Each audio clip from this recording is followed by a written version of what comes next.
मुख्यमंत्री फडणवीसांकडून पुण्यातील कामांचा आढावा, सार्वजनिक वाहतूक सेवा वाढवण्यावर भर। पुण्यात बसेसची संख्या 6,000पर्यंत वाढवणार, मुख्यमंत्री फडणवीसांचं वक्तव्य। बीडच्या शिक्षण भरती घोटाळ्यासंदर्भातील एसआयटी स्थापन, जिल्ह्यातील शिक्षण भरती घोटाळ्याची होणार चौकशी। 2012 नंतर भरती झालेल्या शिक्षकांवर टांगती तलवार। राज्यात कृत्रिम वाळू धोरण येणार, सर्व शासकीय बांधकामं आता कृत्रिम वाळूने होणार आहेत। महसूल मंत्री चंद्रशेखर बावनकुळे यांची माहिती।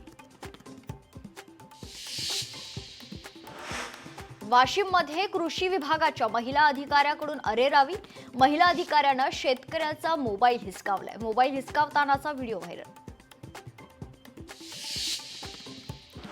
गडचिरोली जिल्ह्यातील आरमोरीत भिंत कोसळली, हिरो शोरूमच्या इमारतीची भिंत कोसळली। घटनेत 3 जणांचा मृत्यू तर 3 जण जखमी। पावसाचं पाणी मुरल्यानं भिंत कोसळल्याचा अंदाज।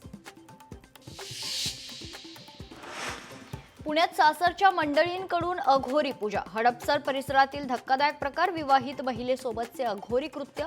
पोलीस स्टेशनमध्ये सासरच्या मंडळींवर गुन्हा दाखल।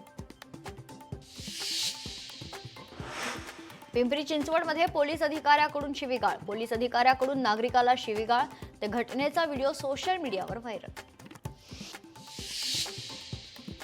पायी चालणाऱ्या शाळकरी विद्यार्थ्यांना टेम्पोने उडवले। नाशिक जिल्ह्यातील सोगरस फाट्यावरील घटना, अपघातात एकाचा मृत्यू तर 10 ते 12 जण गंभीर जखमी।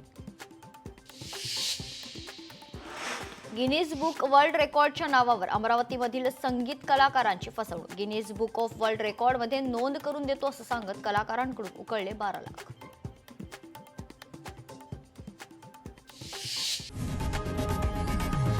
लोकशाही मराठी ऐका, पहा, जागरूक रहा।